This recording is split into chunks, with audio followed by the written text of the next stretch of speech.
Vamos dar início ao nosso estudo. Tudo ok, Ricardo? Tá joia? Oh! Apocalipse 3.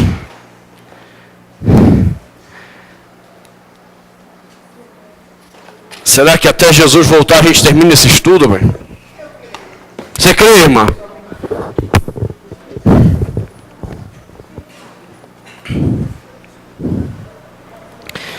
Apocalipse 3, tá ok aqui? A partir do versículo 1. Ao anjo da igreja em Sardes escreve: Essas coisas diz aquele que tem os 7 Espíritos de Deus e as 7 estrelas.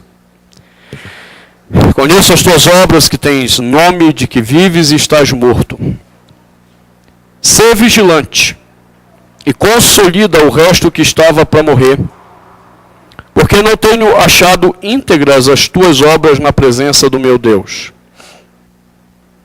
Lembra-te, pois, do que tens recebido e ouvido. Guarda-o e arrepende-te. Porquanto, se não vigiares, virei como ladrão, e não conhecerás de modo algum em que hora virei contra ti. Tens, contudo, em Sardes umas poucas pessoas que não contaminaram as suas vestiduras, e andarão de branco junto comigo, pois são dignas. O vencedor será assim vestido de vestiduras brancas, e de modo nenhum apagarei seu nome do livro da vida. Pelo contrário, confessarei o seu nome diante de meu Pai e diante dos seus anjos. Quem tem ouvidos, ouça o que o Espírito diz às igrejas. Vamos orar? Senhor, te agradecemos em nome de Jesus por mais essa tarde, momento que o Senhor mesmo tem separado para que nós, como teu povo, nos assentemos para estudarmos a tua palavra e conhecermos mais de ti mesmo. Então, Senhor, a nossa súplica é que tu venhas ao nosso encontro, fales conosco, ministre a palavra do Senhor às nossas vidas, em nome de Jesus e para a glória do Senhor Jesus. Amém, Pai. Amém, irmãos. Nós estamos examinando essa igreja herética de Sardes, essa aqui é herética mesmo, né? Uma igreja que não foi possível achar nada de bom nela. Não há nenhuma palavra de elogio, como nós temos visto. E temos examinado essa questão. Primeiro, observamos versículo 2, quando ele diz: ser vigilante e consolida o resto que estava para morrer, porque não tenho achado íntegras as tuas obras na presença do meu Deus. Então, o primeiro problema que nós já examinamos dessa igreja é a falta de integridade na maneira dela viver as obras de Deus. Semana passada nós paramos o versículo 3, quando ele diz: lembra-te, pois, do que tens recebido e ouvido. Guarda-o e arrepende-te. Então nós examinamos a questão, quando ele diz: lembra-te do que tens recebido. Olhamos para a questão da tradição apostólica. Um ponto extremamente importante para a igreja saber que ela continua cristã. E para ela saber que ela continua bíblica. Uma igreja que rejeite tradição apostólica, ela não pode dizer que é bíblica. Porque todo o entendimento da fé que nós temos sobre Jesus, ele vem dos apóstolos. Eu não tenho nenhum escrito de Jesus. Eu não tenho nenhum texto deixado por Jesus. O que eu tenho é a interpretação que os apóstolos fizeram de Cristo Jesus. Ou a autorização que os apóstolos deram a alguns para interpretarem Cristo Jesus. É o caso, por exemplo, de Lucas. Lucas não era apóstolo. Mas o apóstolo Paulo valida os escritos de Lucas como palavra de Deus. É o caso de Marcos. Marcos também não era apóstolo. Mas Pedro é quem valida o evangelho de Marcos como sendo evangelho de Deus, intérprete fiel de Jesus. Então, essa interpretação apostólica, como nós vimos, essa tradição apostólica, à medida que ela é abandonada, você também vai abandonando o verdadeiro cristianismo. Você vai criando um cristianismo que não foi o cristianismo entregue à igreja primitiva, aos primeiros cristãos. Observamos isso na semana passada. E observamos uma outra questão. Ele diz, lembra-te não somente do que tens recebido, mas daquilo que tens ouvido. E aí nós observamos que essa palavra ouvir não se refere à ideia de você estar ouvindo de fato. No hebraísmo, ouvir refere-se a aprender. Como diz o escritor de Hebreus, há alguns irmãos que se tornaram tardios em ouvir. Em outras palavras, lentos para aprender. Ora, para que eu não caia numa obra dividida, numa obra dúbia nas suas intenções, é importante que eu traga sempre à memória o que eu tenho aprendido sobre a verdade de Cristo. Paulo vai dizer isso a Timóteo, que ele tinha que lembrar o que ele aprendeu desde a infância, segundo as Sagradas Escrituras, segundo as Sagradas Letras, como ele diz. E de quem que ele aprendeu? Ele diz, primeiramente, da tua avó, Lloyd, e da tua mãe, Eunice. Tradições familiares que nos são ensinadas segundo as Escrituras. Agora, é verdade que a gente tem que se perguntar se a nossa tradição familiar, ela é bíblica. Bíblica. Aí é outra história, já não são todos que podem dizer isso. Eu tive uma formação familiar bíblica. Tanto meu pai quanto meu avô eram de formação puritana. E eles tinham por hábito ler a Bíblia e ler a teologia na vida deles e ensinar. É por isso que quando apareciam os pastores meio doidos, a gente sabia que ele não estava batendo o negócio. Ele dizia, rapaz, não bate. Não bate. Por quê? Porque a gente aprendeu as Sagradas Letras começando na casa da gente. Daí uma questão que é muito importante é exatamente o aprender as Escrituras na nossa própria casa. A igreja, na verdade, deveria ser um complemento disso. Só que a gente fez disso o contrário. A gente fez da igreja um lugar essencial de aprender. Não, a casa é o lugar essencial de aprender. Observe apenas para você pensar. Deuteronômio 6. Quando Deus está ensinando a Israel, a segunda geração que está entrando na nova terra, a sua vontade, a sua palavra. Capítulo 6.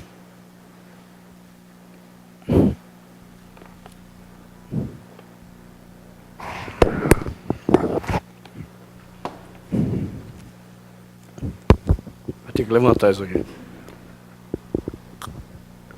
Dessa vez o microfone quase entrou com vontade, velho. Ele estava com sede também, que nem Deuteronômio 6. Depois de entregar novamente os 10 mandamentos, meditamos o ano passado nesse texto do capítulo 5. Capítulo 6, versículo 1, o Senhor fala através de Moisés, dizendo, estes, pois, são os mandamentos, os estatutos e os juízos que mandou o Senhor teu Deus, se te ensinasse, para que os cumprisse na terra que passas para possuir. Para que temas ao Senhor teu Deus e guardes todos os seus estatutos e mandamentos que eu te ordeno, tu e teu filho, e o filho de teu filho, todos os dias da tua vida. Percebe onde é o processo de aprendizado? Você vai ensinar para cumprir, para que temas o Senhor, os estatutos que eu te ordeno, tu e teu filho. E o filho de teu filho. Pai para filho, avô para neto, e as gerações ensinando as Escrituras. Aí ele continua. Ouve, pois, ó Israel, e atenta em os cumprides, para que bem te suceda, e muito te multipliques na terra que mana leite e mel, como te disse o Senhor, Deus de teus pais. Ouve, Israel, o Senhor nosso Deus é o único Senhor. Amarás, pois, o Senhor teu Deus de todo o teu coração, de toda a tua alma e de toda a tua força. Estas palavras que hoje te ordeno estarão no teu coração, tu as inculcarás a teus filhos, e delas falarás, assentado em tua casa, andando pelo caminho, ao deitar-te, ao levantar-te. Também atarás como sinal na tua mão, e te serão por frontal entre os olhos, e as escreverás nos umbrais da tua casa e nas tuas portas. Qual é o contexto da educação da lei de Deus?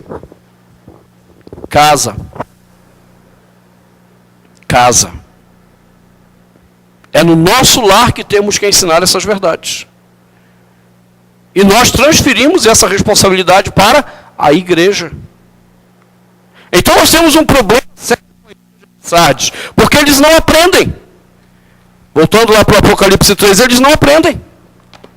Eles não estão dispostos a aprender. E a única forma deles serem curados é receber de novo e ouvir novamente. Isso então nos leva a duas coisas importantes que o Senhor Jesus requer dessa igreja. Guarda-o. Guarda o que você recebeu. Guarda o que você ouviu. E aqui então há outra ideia que a gente precisa explorar. A palavra guardar, tanto no Antigo quanto no Novo Testamento, ela tem uma imagem muito forte. Por causa da época de escassez que houve no Egito, José teve que aprender a armazenar alimento. Tirar o alimento para o dia e tirar a sobra para guardar, porque haveriam dias maus. Então, essa ideia de guardar passou a ser uma ideia muito recorrente em Israel do que se fazer com a palavra de Deus. Nós temos que encher o nosso coração da palavra de Deus, para que em momentos difíceis nós saibamos tirar da despensa do nosso próprio coração essa palavra. O que a igreja de Sardes não fazia? Ela não guardou a palavra recebida, ela não guardou a palavra que ouviu ou que foi ensinada, e agora ela está morrendo. Por isso que ele fala, você tem nome de que vive, mas você está morta. E não é porque eles não ouviram o Evangelho, não é porque eles não ouviram a pregação da palavra, não é porque eles não foram ensinados. É porque eles não guardaram. E aí na hora que vem a adversidade, vem os problemas, de onde você vai tirar o alimento para passar a adversidade? Você entende por que tem tanta gente hoje que no desespero tem que correr para profetiza? Porque não tem o que comer. Não tem de onde tirar. Tudo que sobrou no tempo da adversidade é angústia. Cadê a palavra que deveria ter sido guardada no coração? Aí eu preciso de alguém que supostamente tenha poderes sobrenaturais para me dizer o que eu tenho que fazer. Porque a palavra não foi guardada, eu não sei. E agora? O que eu farei? Para onde irei? A famosa frase do Chapolin Colorado, e agora, quem poderá nos ajudar? E aí a pergunta é, qual será a primeira profetisa, o primeiro profeta que vai aparecer para me trazer aquilo que não tem no meu coração mesmo? Não tem de onde tirar. Não tem de onde tirar. Porque não foi guardado, não está em mim. O salmista dizia, guardo no coração tua palavra, para não pecar contra ti. a adversidade, veio a tentação. Onde que há a palavra? Onde que há a vida? Está guardada dentro de mim.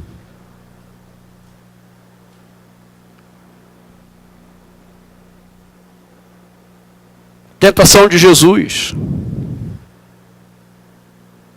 Está lá ele 40 dias jejuando. Aí os evangelistas dizem assim que depois de 40 dias ele teve fome. Aí vem o endemoniado do Satanás. Isso é uma brincadeira, irmãos. O diabo não pode ser endemoniado dele mesmo.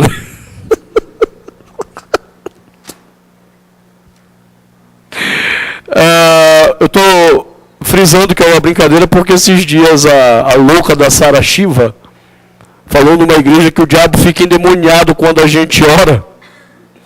E ela falou sério. O diabo não tem ninguém mais acima dele no sentido do pecado dele, é ele mesmo. Ele já é endemoniado por si mesmo. Ela diz que ele fica endemoniado quando a gente ora. Eu disse, meu pai do céu, tudo bem. Então eu estou só brincando, é uma redundância isso. Aí vem o diabo. Vê que Jesus está com fome. A primeira tentação não é, eu te dou os reinos deste mundo. A primeira tentação não é, olha, te joga lá abaixo e manda teus anjos para mostrar que tu é o Messias. A primeira tentação porque você não transforma essas pedras em pães? Você não está com fome? Cara, pensa bem, 40 dias de jejum é de lascar, rapaz.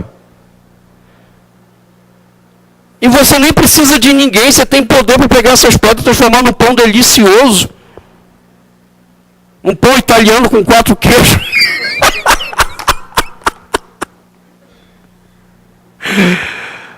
Você tem poder, por que você não usa esse poder para saciar a sua fome? E é interessante que Jesus também não olha para a cara dele e diz assim, arreda Satanás, para o inferno, seus conjurados. Não, ele olha para o diabo e diz, está escrito, nem só de pão viverá o homem, mas de toda a palavra que procede da boca de Deus. De onde que ele foi buscar recurso? Palavra que estava onde? No coração.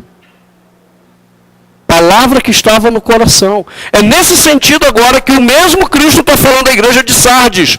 Guarda o que você recebeu, guarda o que você aprendeu, guarda no coração, é de lá que você vai tirar o alimento para o momento da adversidade. E eles não fizeram isso. Com o tempo a palavra virou apenas um ritualismo. Eu tenho igreja hoje que nem precisava abrir a Bíblia, irmãos. É um culto tão sem Deus e tão sem Bíblia que nem precisava abrir a Bíblia. Mas eles abrem por quê? É para ainda manter o símbolo de que esta igreja é bíblica. Aí os irmãos vão com a Bíblia para a igreja. Tem uma Bíblia no púlpito. Mas o culto todinho não tem nem a ver com Deus nem com a Bíblia. E no final eles leem os versículos bíblicos. É que nem aquela história do irmão, dizem que é verdade, eu não sei, isso lá anos atrás. Diz que o pregador demorou a chegar e nada, e estava na hora de pegar e nada dele chegar, e o que conduziu o culto, irmãos, vamos ler umas besteirinhas aqui até o pregador chegar. Vamos ler umas besteirinhas aqui na Bíblia. Depende da igreja também, né? Agora tudo no laptop, no celular, na nossa... Também, cara, essa é outra coisa que sinceramente me preocupa, entendeu? E a gente perdeu o significado do que é a palavra e profanar o símbolo da palavra com outras coisas. Laptop, celular, tem tudo. Até Bíblia. Percebe o problema? Tem tudo, até Bíblia. Então a Bíblia já não é exclusiva. A Bíblia já não é única. E a minha pergunta que símbolo o teu celular comunica para ti? Eu sei que símbolo isso aqui comunica para mim quando eu pego. Eu sei a reverência que eu tenho que ter quando eu pego esse livro na minha mão. Quando eu pego esse livro na minha mão. Eu sei que símbolo isso significa para mim. Agora, quando eu pego um celular para ler a Bíblia, que símbolo aquilo comunica para mim? O negócio é que a gente não leva também a sério essa questão das simbologias na nossa fé. E aí a gente substitui as simbologias bíblicas pelas simbologias pagãs. Eu acho engraçado, a nossa igreja ela é acusada de ser uma igreja católica por causa dos seus símbolos, isso e aquilo. É engraçado, você pega qualquer símbolo que a gente utiliza, está na Bíblia. Usado de forma correta e biblicamente. Aí beleza, eu saio daqui, então eu vou a uma igreja que critica a nossa.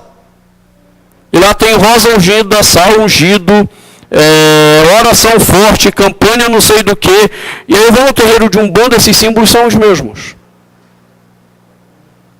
As pessoas não conseguem entender que a gente não vive a fé fora dos símbolos. Os símbolos são presentes da fé. Estão presentes na fé. E esse livro ele é um símbolo que remete à minha seriedade de que Deus fala aqui. Eu sinceramente me incomodo esse negócio de Bíblia no celular. Não gosto. Não gosto. Isso para mim não remete à seriedade do Deus que fala na sua palavra. Ok? Aí quando eu vejo pastores ainda projetando slides no sermão, desenhinho, filminho, eu disse, rapaz, está complicado. Os símbolos estão se perdendo. Não é mais a voz de Deus. Alguns sermões viraram os desenhos animados de Deus para a igreja. Algo nesse nível aí. Entendeu? É mais fácil de ser entendido.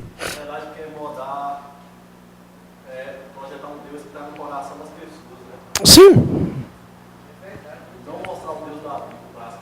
Sim.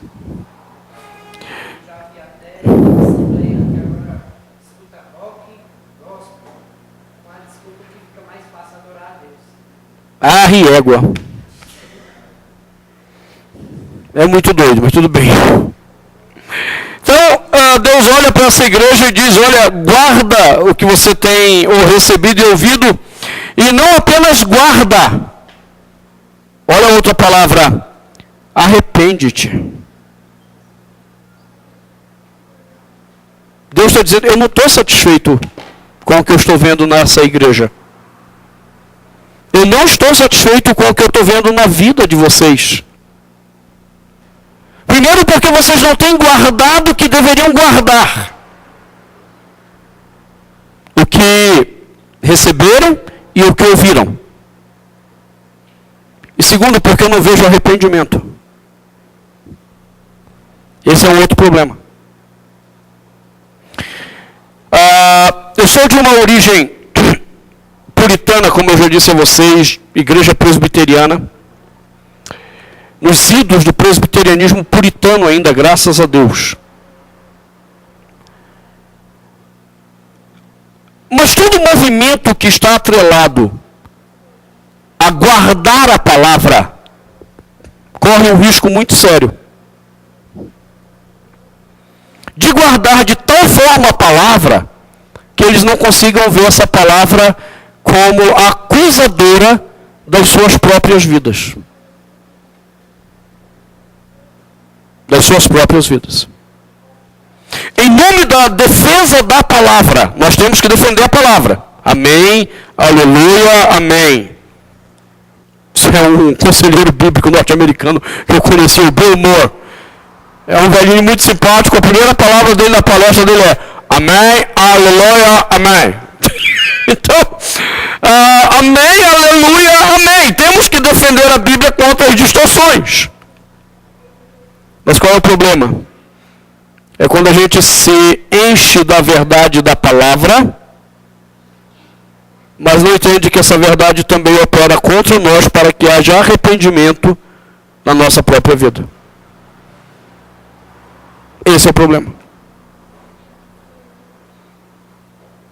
Então nós estamos apontando o dedo para os outros, mas não conseguimos ver o dedo apontado contra nós mesmos. Que os outros nos servem de exemplo, de ilustração do que é o erro e de como não viver. Para que então vivamos como Deus quer que vivamos. O problema é que a gente até entende a ilustração e o erro, mas também não ajusta o caminho naquilo que é certo. Cadê o arrependimento? Cadê o abandono do pecado?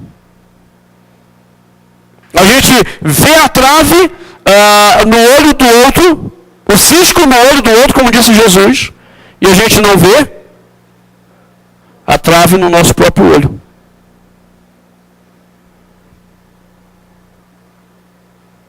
E isso para Jesus foi muito sério. Quando ele termina o Sermão do Monte, Mateus 7, dê uma olhada, por favor.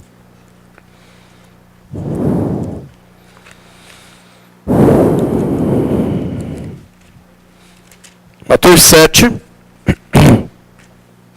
após fazer a última exortação sobre os falsos profetas, versículo 24,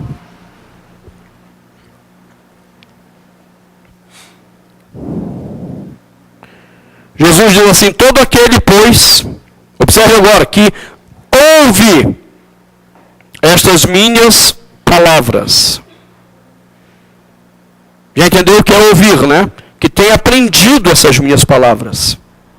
E as pratica. Será comparado a um homem prudente que edificou a sua casa sobre a rocha.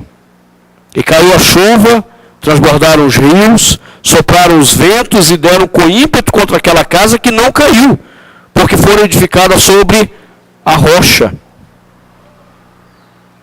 O que identifica que a minha vida cristã está sendo construída de uma forma sólida? Não é conhecer a palavra. É praticar a palavra que se conhece. Não adianta eu te ensinar como é que se faz uma casa e você pegar e na hora de construir fazer tudo diferente do que eu te disse. Se você fizer diferente do que eu te disse, não vai adiantar nada. Jesus volta à ideia de que a palavra dele é um manual para a nossa instrução para a vida. E como instrução para a vida tem que ser praticada. Você não pode inventar.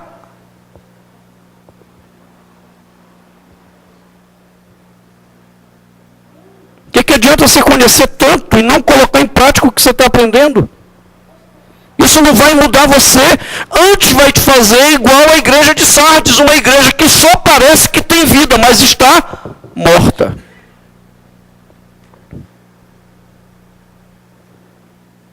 Nada mais do que isso.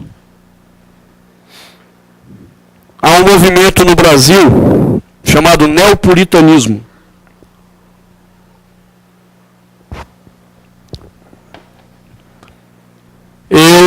Quando eu conheci o movimento, eu achei que seria uma bênção de Deus.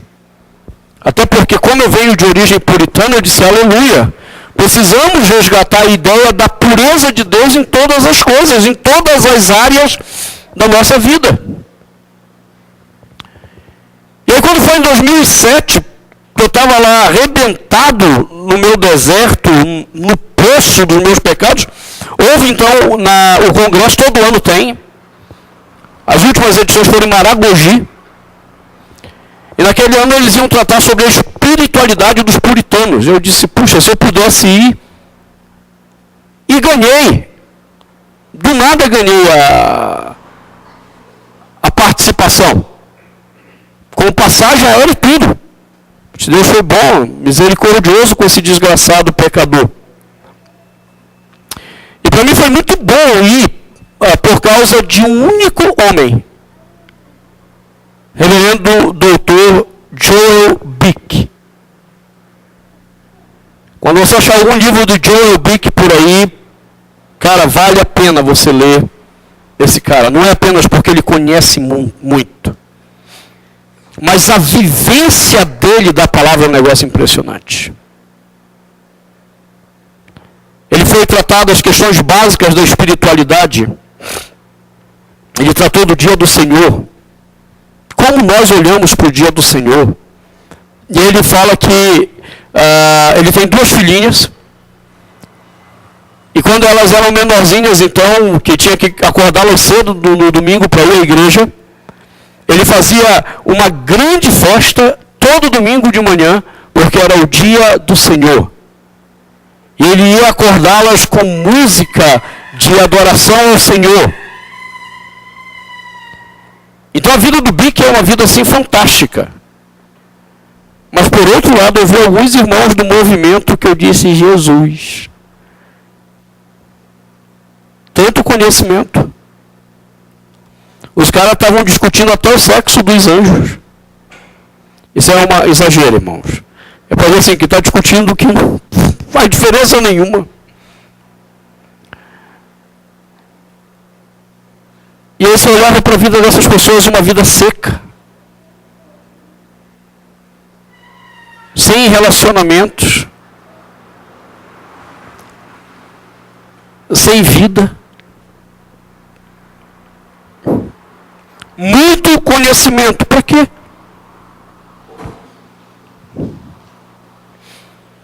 Então já para evitar esse problema, o Senhor olha para essa igreja e diz, olha, não somente guarda, mas arrepende-te. O que você vai aprender é para você se arrepender. Do contrário, você está construindo a tua vida sobre a areia, não sobre a rocha.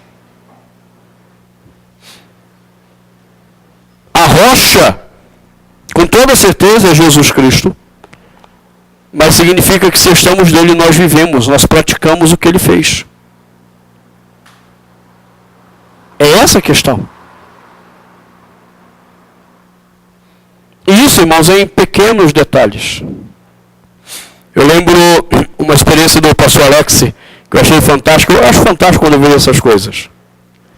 No ano passado ele foi com... Acho que o Reginaldo estava, né? Você foi para Caldas Novas, Reginaldo? Ele foi com os irmãos lá da igreja dele para Caldas Novas. Aí quando você vai chegando ali em Caldas Novas, alguns quilômetros antes, eu não sei se 40, alguma coisa assim, tem um balão que você tem que atravessar, virar e pegar a pista de novo. Mas tem uma outra possibilidade, você entrar e já virar à esquerda. Ele não viu realmente que era obrigatório fazer aquilo, mas ele entrou errado. Tinha um carro da polícia. A 50 metros de distância. E aí, a gente conversando depois, porque ele parou o carro, foi multado, tudo bonitinho. O aluno disse assim, cara, mas por que você não falou para ele, olha, não tem nenhuma placa, realmente não tinha nenhuma placa, não tinha nada dizendo. Por que você não argumentou? Ele disse assim, porque eu sabia que era errado. Independente de ter a placa ou não, eu sabia que era errado e eu fiz. E eu tenho que arcar com as consequências de quando eu erro. Você está entendendo? Em coisas simples. A gente quer levar a palavra de Deus a sério em coisas simples. Aí eu entendo que realmente, não só o que eu estou aprendendo faz sentido. Tem gente que quer aprender apenas para discutir com os outros. Não, aprenda a palavra de Deus para discutir com você mesmo. Você vai ver que é uma desgraça discutir com você mesmo. Por quê? Porque você sempre está cheio de razão. Agora tenta argumentar com você mesmo para você ver. Difícil. Aí Jesus diz, olha, em contrapartida todo aquele que ouve as minhas palavras e não as pratica, será comparado ao homem insensato. Para que você ouviu se você não quer praticar? É isso que eu não entendo, irmão, sinceramente, muita gente na igreja às vezes. Vem à igreja para quê? Se vai ouvir a verdade de Deus e não está disposto a praticar a verdade de Deus. Ok, cara, você perder tempo é ser muito louco, meu. Entendeu? É muita loucura. Você vir à igreja para ouvir a verdade e não praticar a verdade.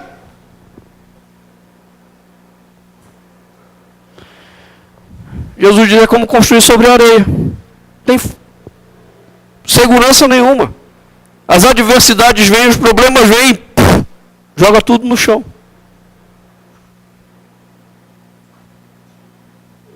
Não tem um coração sólido. Então, nesse sentido, Cristo agora está lá na igreja de Sardes dizendo: arrepende-te. O que você tem ouvido, tem aprendido, não é só para você guardar. É para trazer o teu coração ao arrependimento. Voltando lá no Apocalipse 3:3. Porquanto, se não vigiares, virei como ladrão, e não conhecerás de modo algum em que hora virei contra ti. Se você não estiver disposto a guardar e se arrepender, você vai ser surpreendido. A volta do Senhor não será para você uma alegria. Será o desespero daqueles que dizem: ai meu Deus, ele voltou.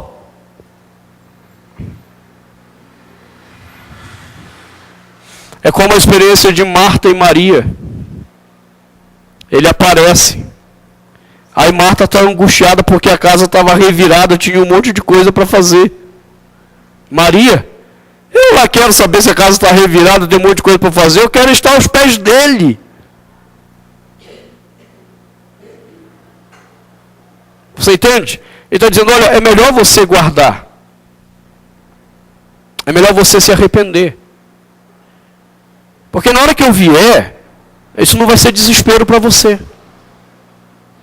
Vai ser motivo de alegria.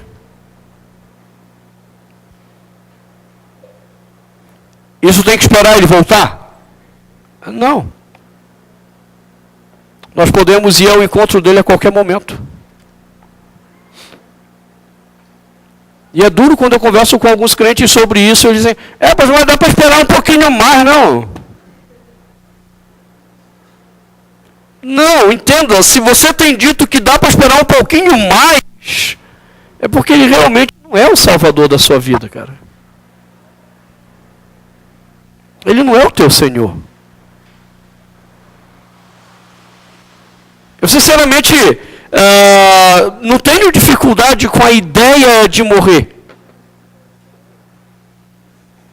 Tanto é que nas minhas orações eu sempre digo ao Senhor para que cuide da minha esposa e do meu filho. Porque a única coisa que deixaria meu coração pesaroso, só. Mas eu tenho por alegria a ideia de que possa estar com Ele.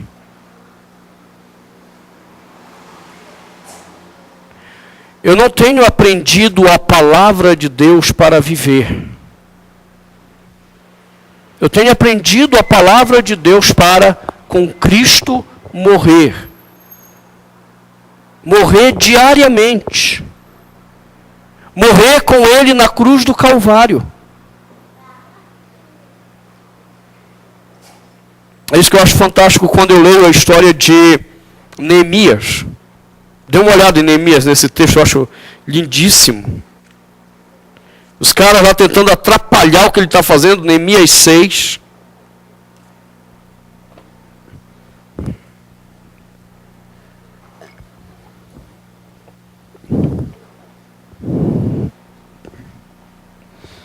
A partir do versículo 10.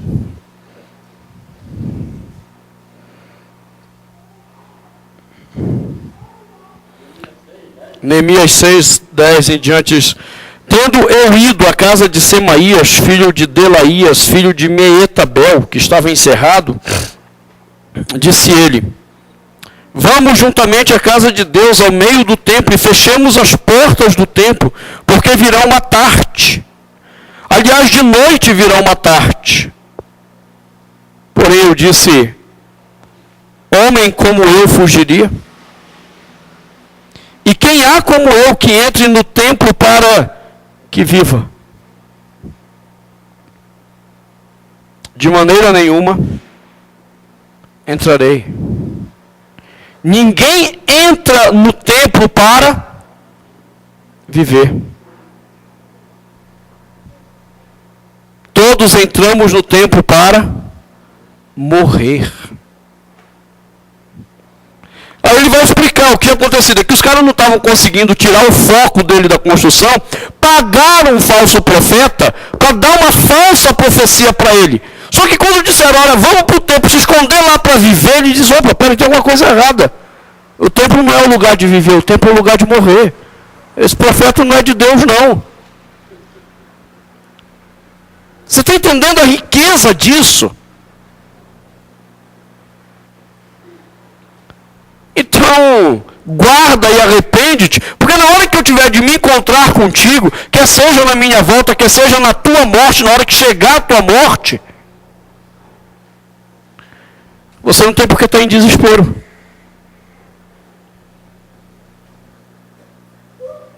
Você não precisa viver a angústia. A palavra, ela está tão presente em ti, que não precisa da angústia do encontro comigo.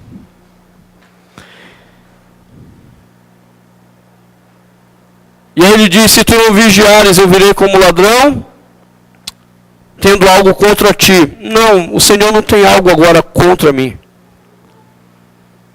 Ele sabe dos pecados que eu tenho lutado para santificar a minha vida em direção a Ele, mas Ele sabe que eu estou lutando contra esses pecados. E Ele se agrada nisso. Agora, quando Ele vem a mim, Ele não vê nenhuma luta contra os pecados que operam em mim, então Ele não se agrada, porque eu estou entregue ao pecado, então Ele tem algo contra mim. Então ele completa, ele vai à última parte do discurso agora dizendo, tens contudo em Sardes umas poucas pessoas que não contaminaram as suas vestiduras e andarão de branco junto comigo, pois são dignas. Ele começa a falar que no meio da morte ainda existem pessoas vivas.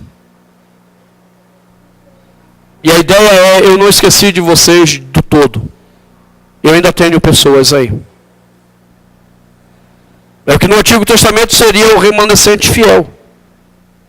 E essas poucas pessoas, segundo Jesus, eles não contaminaram as suas vestiduras.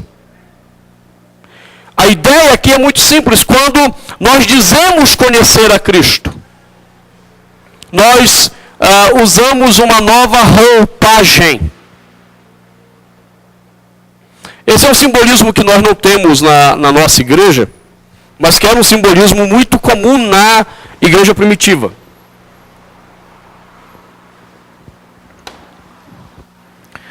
O cara conheceu a Jesus. Ele era um pagão, entende? Ele nunca foi batizado, nem na infância, nem coisa nenhuma. Ele era um pagão mesmo. Ele conheceu o Senhor Jesus. Então era muito comum na igreja primitiva essas pessoas vestirem uma roupa branca para serem batizadas. Algumas igrejas ainda guardam isso daí, eles sem saber também, entendeu? Eles não sabem qual é a origem da coisa, mas guardam. Meu irmão, é um símbolo bíblico e do cristianismo histórico. Então eles vestiam aquela roupa branca e eram batizadas. Qual era o problema? É que muitos que eram batizados achavam que eram salvos.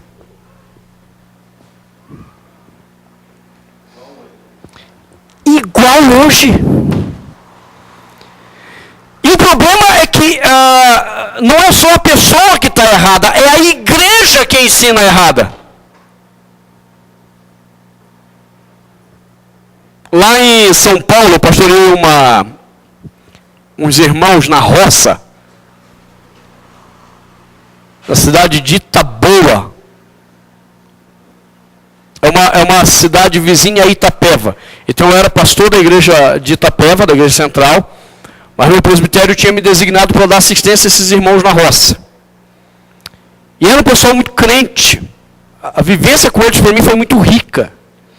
E aí uma vez eles me contaram uma história de uma dessas igrejas que gosta de batizar no rio e com a vestimenta branca. Aí estavam lá fazendo o batismo e tinha um bêbado lá. Aí depois de batizar todo mundo, o pastor olhou para o bêbado e disse assim: você não quer aproveitar, aceitar Jesus e ser batizado? Aí disse que o bêbado disse: o que eu preciso fazer? Você aceita Jesus, a gente já põe aqui uma roupa em você e te batiza. É só isso? Só. Então eu quero Jesus.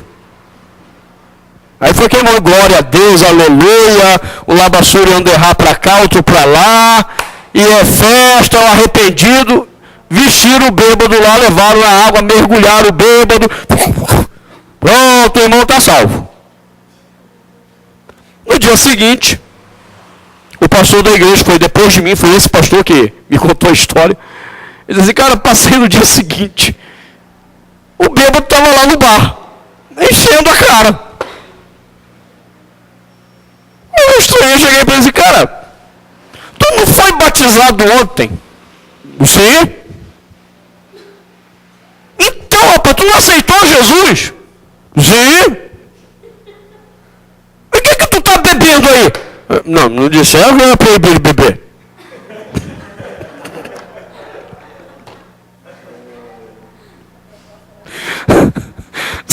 Isso foi sério, isso não é piada. É o mesmo problema lá no cristianismo primitivo, quando o pessoal batizava, o que dá a ideia nessa igreja de Sardes é isso, o pessoal estava sendo batizado simplesmente por dizer: aceitei Jesus. Pronto, agora você tem a vestidura branca.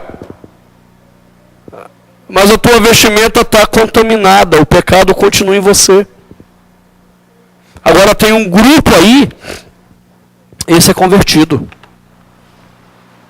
Esse grupo está convertido, esse grupo não se contaminou. Eles não contaminaram as suas vestiduras e andarão de branco junto comigo. Ou seja, eles estarão comigo. Eu não os rejeitei. E aí ele coloca o vencedor. Você já entendeu quem é o vencedor? Quem é o vencedor? O que tem as obras íntegras. Quem é o vencedor? É o que foi vigilante, consolidou o que tinha. É aquele que lembrou e preservou o que recebeu e aprendeu, arrependeu-se na sua caminhada. O vencedor será assim vestido de vestiduras brancas, e de modo nenhum apagarei o seu nome do livro da vida. O que é o livro da vida? Hein? Ok, essa é uma outra ideia interessante. A literatura rabínica desse período falava de vários livros onde Deus contabilizava a vida dos homens. E um livro era o livro dos vivos. O livro dos vivos. Quem são os vivos? Todos que foram criados por Deus. Todos os homens. Todos aqueles que Deus tinha determinado viver. Porém, quem somente sobreviverá no livro da vida? Os salvos. Todos os outros ele vai riscando.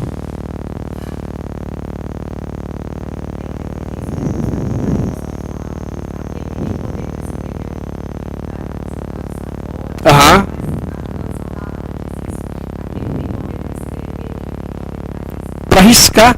Porque a ideia do livro da vida é esse, são dos vivos. Todos que Deus determinou criar. Em resumo, todos os homens de todas as eras estavam no livro da vida porque foram criados pelo Senhor. Porém, somente o vencedor terá o seu nome preservado nesse livro. Somente o vencedor. Dá para entender agora que ele não está falando de gente crente que está no livro da vida? Crentes são aqueles que permanecerem no livro da vida. Não é quem estava lá. Desde todos os homens que ele ia criar. Hoje nós somos um pouco mais de 6 bilhões de habitantes no mundo. Os 6 bilhões estavam no livro da vida. E ele só foi tirando aqueles que não eram salvos. Claro. O negócio é que às vezes a gente entende que no livro da vida estão os crentes que de repente foram tirados. Não.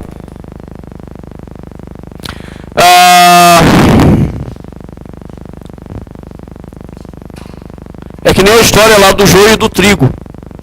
Os irmãos acham que o joio e o trigo trata de crentes que estão na igreja e aí Jesus vai separar o joio do trigo dentro da igreja. Não, joio e trigo são todos os homens criados. É a história da humanidade como um todo. Ele criou tudo. Aí veio Satanás e jogou o trigo lá. O joio. Refere-se à queda de Adão e Eva e à humanidade pervertida. O contexto tem nada a ver com a igreja. É que nem as virgens lá, as 10 virgens, lembram? O pessoal acha também que é a igreja. Não, irmãos, leiam o contexto, o Senhor está falando da humanidade como um todo. São de alguns. Alguns. Então ele olha para esse grupo e diz, ora, o vencedor, ele não terá o seu nome apagado do livro da vida. Pelo contrário, eu confessarei o seu nome diante de meu Pai e diante dos seus anjos. Quem tem ouvidos, ouça o que o Espírito diz às igrejas. Essa é uma palavra a uma igreja que não tinha nada de virtude, mas tinham alguns virtuosos que nos ensinam a caminhada da fé. Que Deus nos ajude a termos uma vida agradável ao Senhor. Então, no próximo domingo, permitindo o Senhor, começaremos a analisar a igreja de Filadélfia. Esse é o contraste. Essa é a segunda igreja em quem Deus tem o seu prazer. Então vamos examinar o que Deus tem de prazer nessa igreja, igreja de Filadélfia. Amém? Amém. Deus vos abençoe.